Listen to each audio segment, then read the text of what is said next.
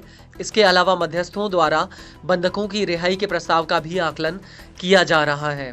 वहीं इसको लेकर इजरायली न्यूज एजेंसी चैनल 12 ने एक अधिकारी के हवाले से कहा कि हिजबुल्लाह के साथ युद्ध विराम का समझौता अगले 2 हफ्तों के भीतर हो सकता है।